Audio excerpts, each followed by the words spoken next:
하나님도 인격체이시고 지존자이시라는 것을 하고 있습니다. 지금까지 계속 16-9는 그런데요. 그러면은 하나님도 우리 사람들처럼 움직이고 인격체이시라는 것을 이해하는 것은 바로 태초에 말씀이 계시니라는 그 말씀, 하나님의 품성이고 인격 자체이신 인격체로 꼴지어질 수 있는 것은 바로 말씀이라는 것을 우리가 지금까지 이해하고 왔는데요. 오늘 이어서 하도록 하겠습니다. 시편 36편 9절 읽어보세요.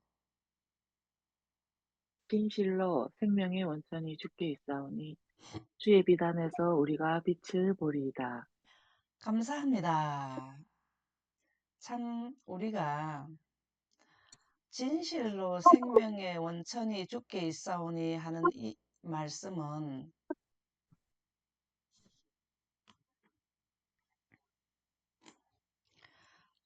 생명의 원천이 주께 있다. 이 말씀을 다르게 표현하면 성경에 어떤 말씀이든가요?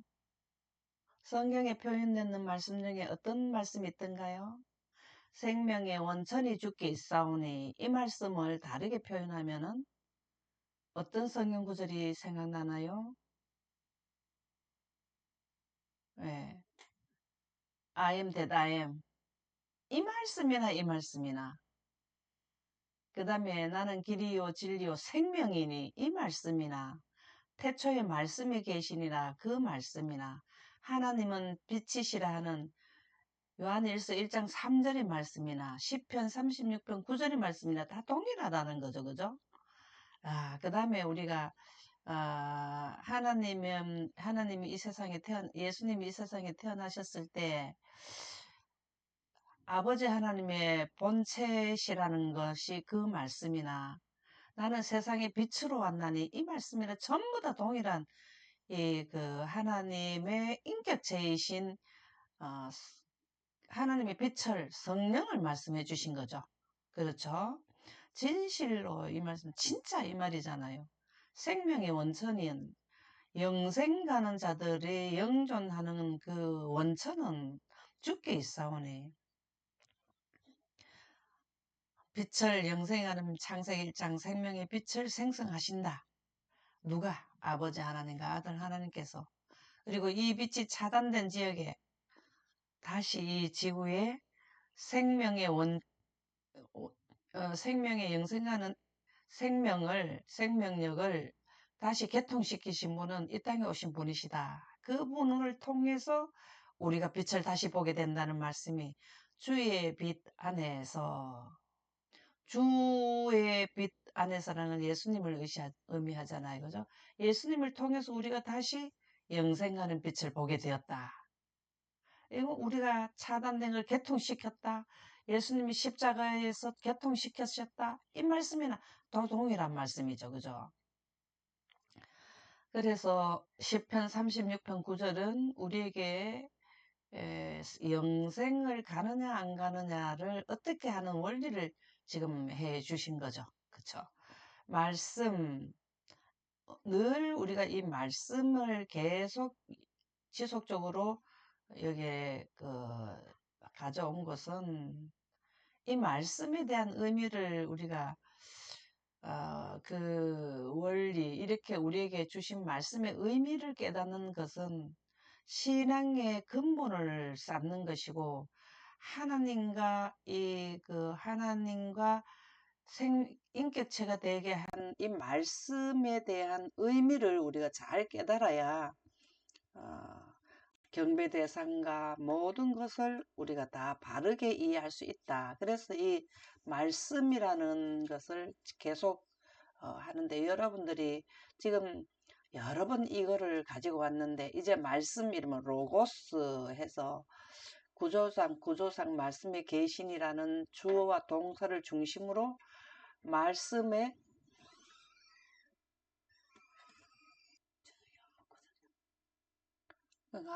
1절 이렇게 해주세요.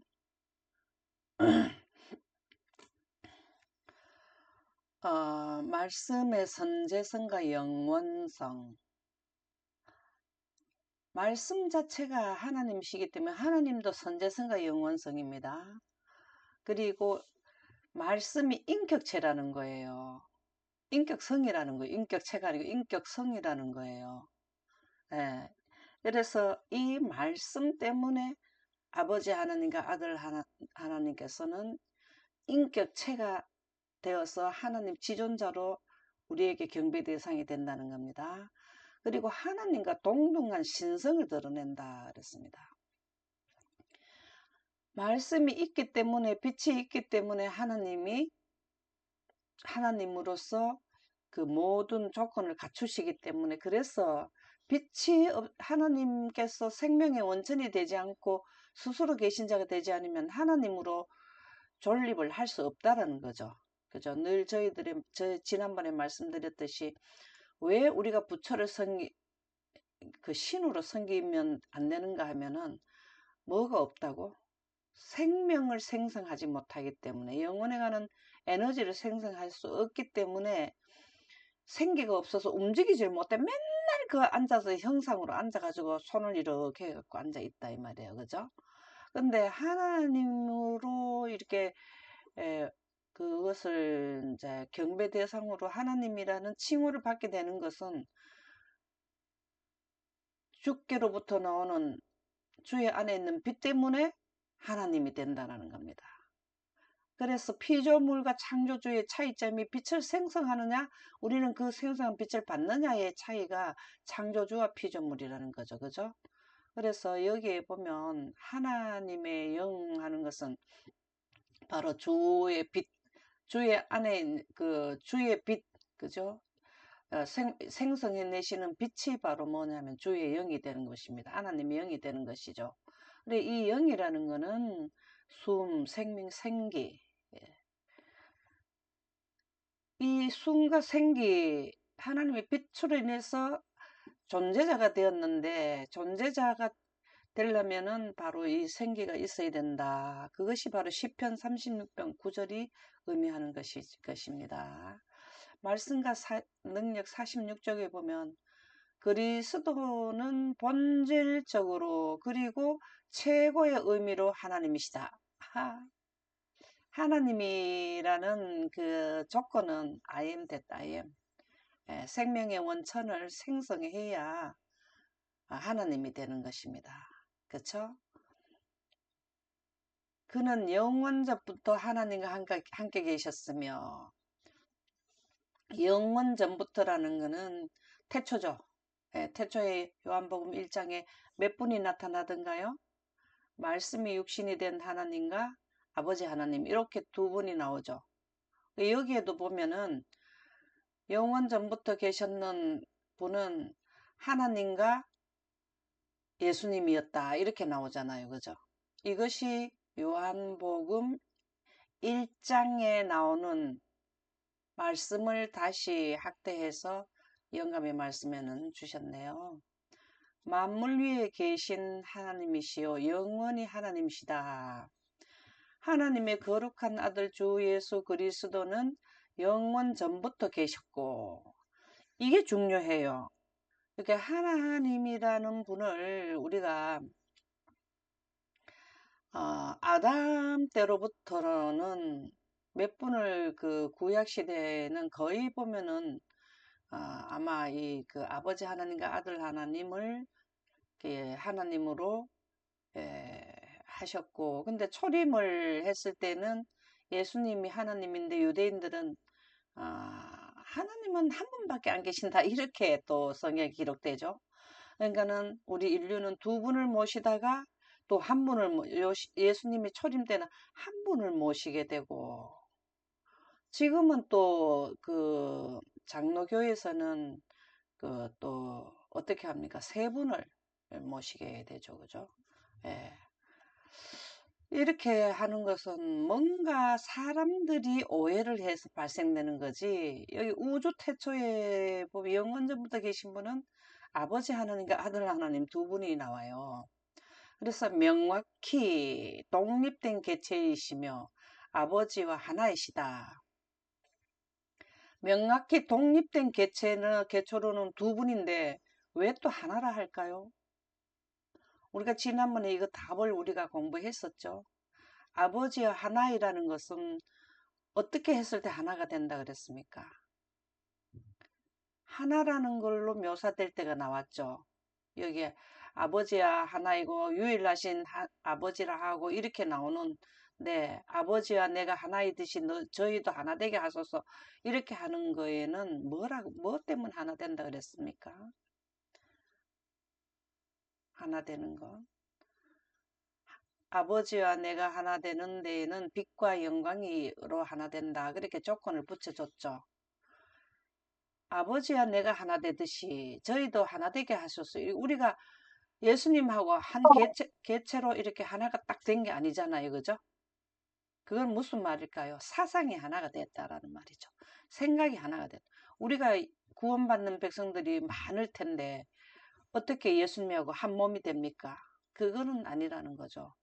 그래서 이거를 유일하신 참 하나님이라 하고 아버지와 내가 하나가 된다 되게 하는 거는, 그것은 조건이 뭐냐면 빛과 영광으로 된다 그렇게 나오잖아요. 그죠? 지금 지구는 우주에서 영생과는 대열에서 이탈돼 가지고 분리가 돼가 하나가 안 돼 있잖아요. 예수님께서 뭘 하셨다고? 이 땅에 오셔서 십자가에 못 박히시고 부활하심으로 우리를 하나 되도록 지금 계약 체결을 하셨잖아요. 완성은 우리 재림 때, 그 다음에 삼림 때 다 완성되는 거죠. 그죠? 그는 하늘에 뛰어난 영광이셨다. 이 말씀을 다르게 말하면 뭘까요? 그는 하늘에 뛰어난 영광이셨다. 이 말씀을 다르게 하면 뭘까요? I am that I am이죠. 그죠? 요한일서 1장 3절, 1장 5절. 하나님은 빛이시더라. 아버지 하나님과 아들 하나님은 우주 태초에는 신성으로 인격체를 이루셨죠. 그렇죠. 근데 예수님 그 중에 한 분은, 이 땅에 오신 분은 신성과 인성을 겸한 인격체로 하늘에서 또 다시 빛을 생성하시는 그 기능을 이제 회복하셨죠. 그게 뭘 의미해요? 회복하셨다라는 걸 뭘로 우리에게 나타내 주신다 했어요?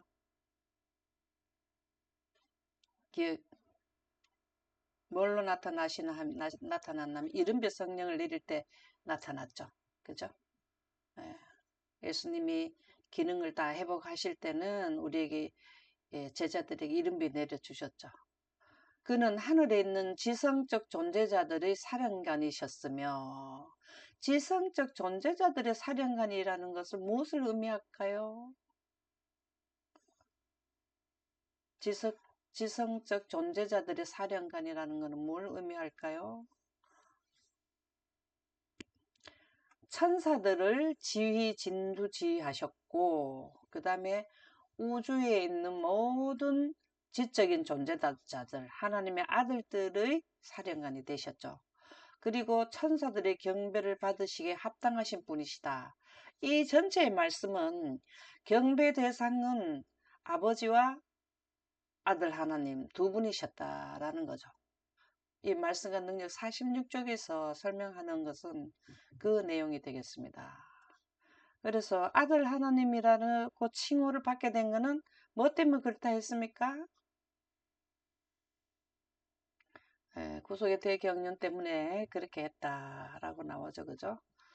계시록 14장 6절에서 7절에 보면 여기에는 경배 대상을 바르게 이해해야 된다라는 말씀이 주어졌어요. 우리가 첫째 천사 기별은 내용은 보면은 여기에 나오는데요. 한번 읽어 보실까요?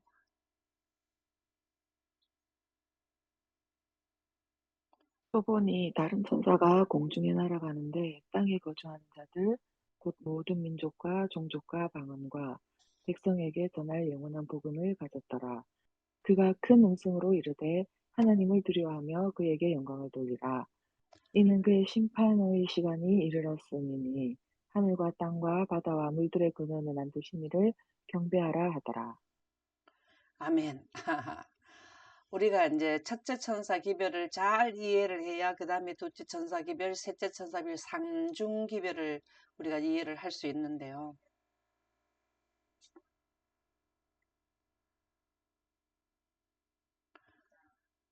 여기에 보면은 다른 천사가 공중에 날아가는데 하는 것은 우리 첫째 천사들을 의미하는 거잖아요. 그 셋째 천사들 이렇게 의미하는 건데요. 땅에 거주하는 자들 곧 모든 민족과 이 전체는 모든 민족과 종족과 방언이라는 지구 전체를 의미하죠. 지구 전체. 근데 첫째 천사 기별 전할 때는 지구 전체 못 전해졌잖아요. 그죠? 그래서 이게 첫째 천사 기별이라 하지만 사실은 이 완성도는 셋째 천사들이 완성시킨다. 그 말씀으로 보시면 되겠습니다. 여기에 보면 전할 영원한 복음을 가졌더라. 영원한 복음을 가졌다라는 것은 다르게 표현하면 뭐라 그랬죠? 영원한 복음을 가졌다라는 걸 다르게 하면 뭐라 그랬죠?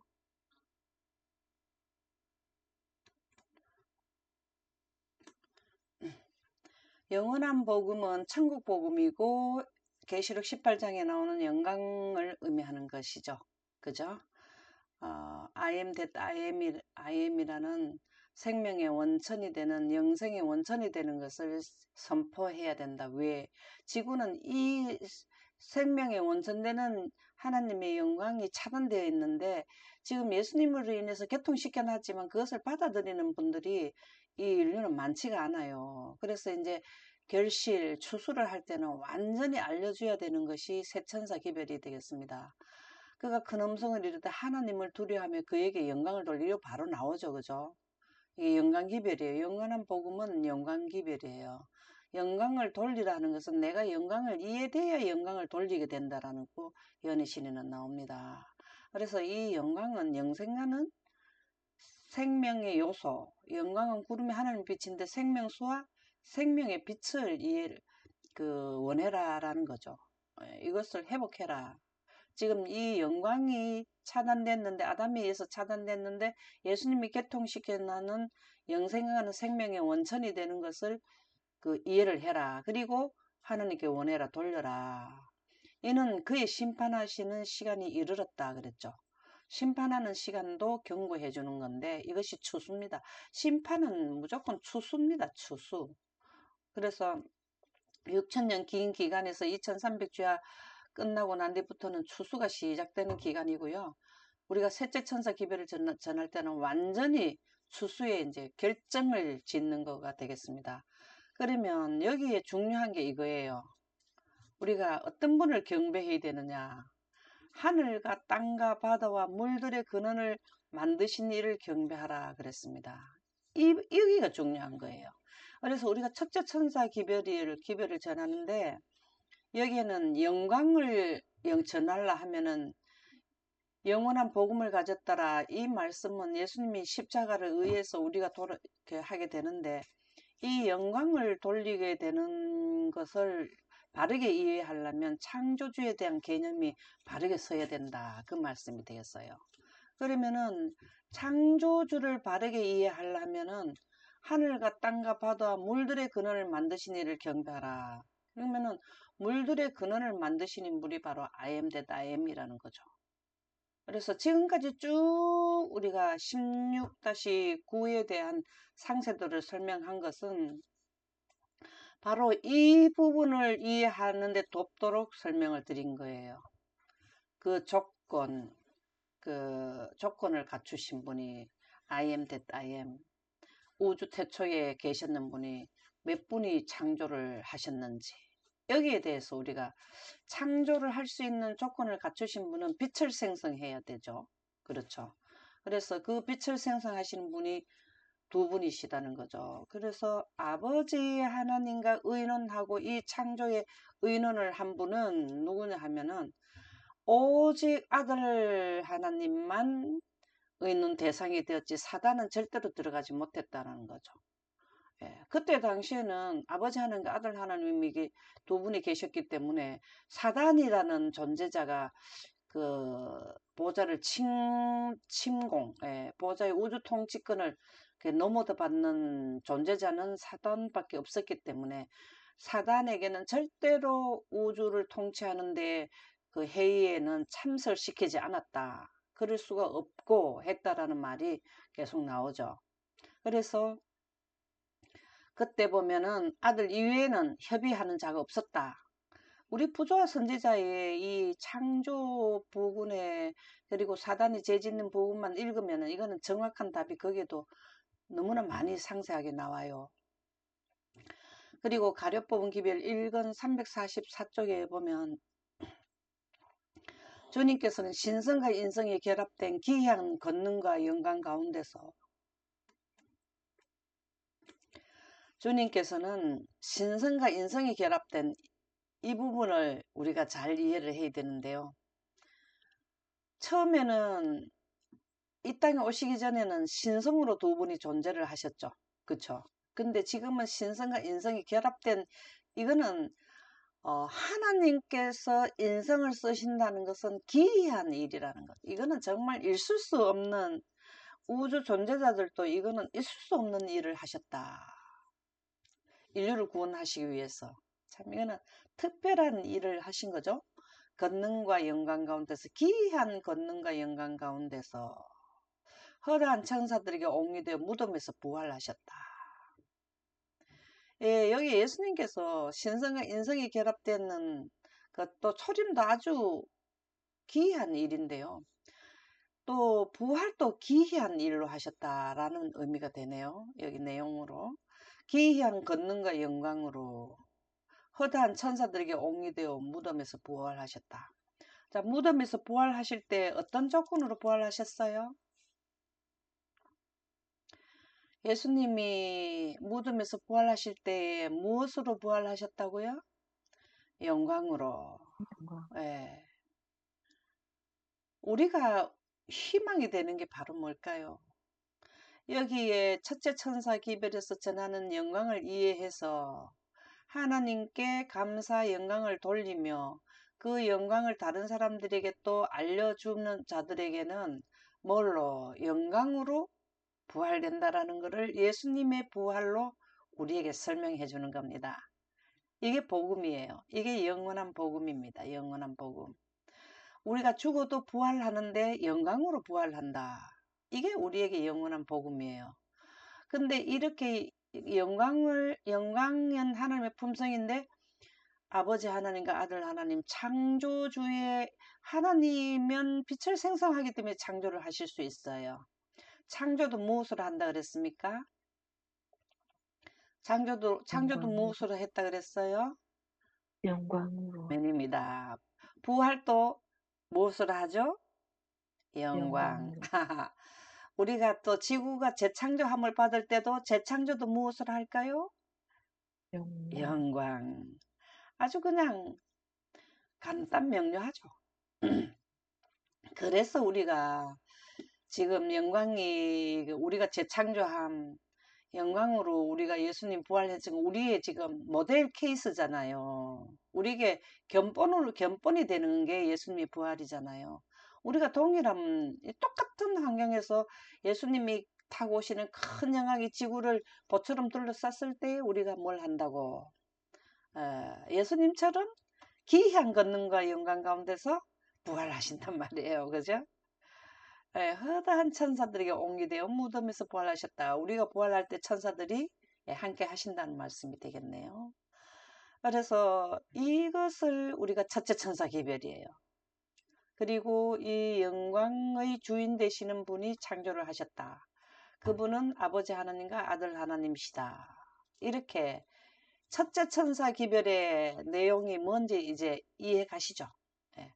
우리가 경배일은 안식일에 하는데 안식일이 첫째 천사 기별이다. 이걸 우리가 중점적으로 많이 둘 수가 있고 영원한 복음을 중점적으로 많이 둘 수 있는데 영원한 복음의 주인 되시는 분이 아버지 하나님과 아들 하나님이시라는 것을 여기에는 하늘과 땅과 바다 물들의 근원을 만드신 이를 경배하라 하더라 하는 것이 바로 그 말이에요. 그래서 여기에서 요점은 아주 중요한 게 영광과 하나님이죠.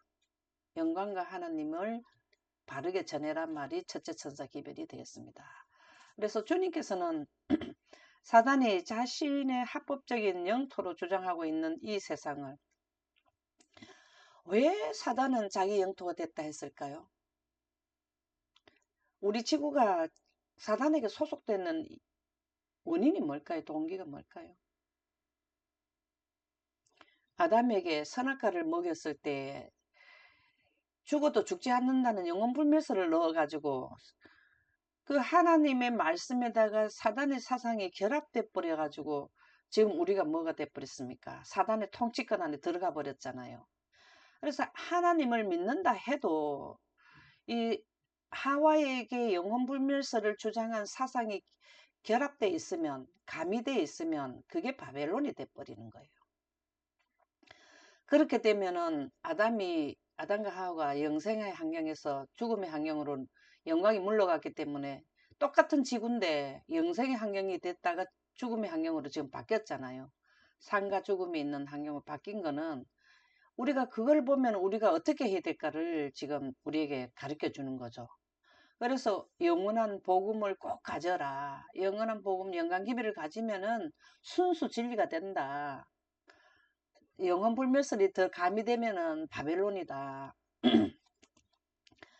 사단의 사상이 들어가서 결국은 사망으로 간다. 그거를 지금 지속적으로 말씀해 주시네요.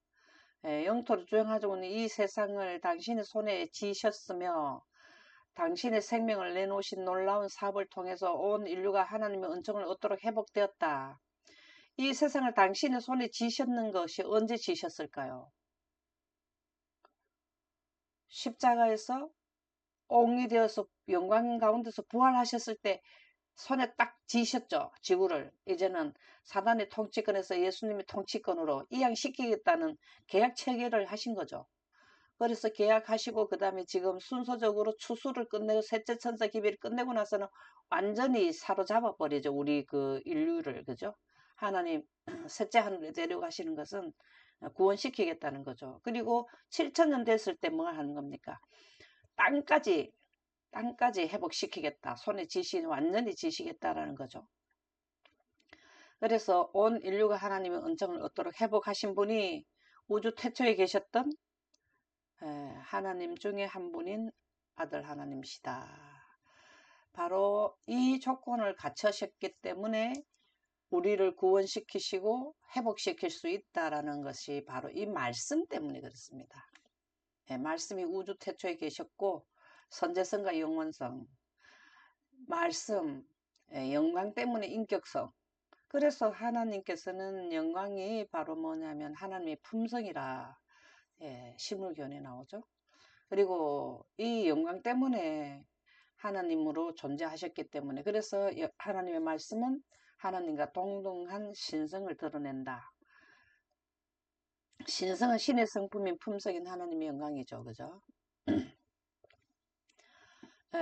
하나님은 존재하시기 때문에 말도 우리는 지금 육성으로 하지만 하나님의 말씀은 영광 가운데서 하시죠. 존재자이심으로 말씀을 하실 수 있다. 출애굽기 24장 16절에 18절에 보면 여호와의 영광이 시내 산 위에 머무르고 구름이 6일 동안 산을 가리더니 제7일에 여호와께서 구름 가운데 모세를 부르시니라. 산 위에 여호와의 영광이 이스라엘 자손의 눈에 맹렬한 불같이 보였고 영광은요 불로 많이 묘사되고 칼, 활 뭐 이렇게 다 묘사해요. 예수님이 오실 때 그 손에 오른손에 이 한 낫을 가지셨던가요?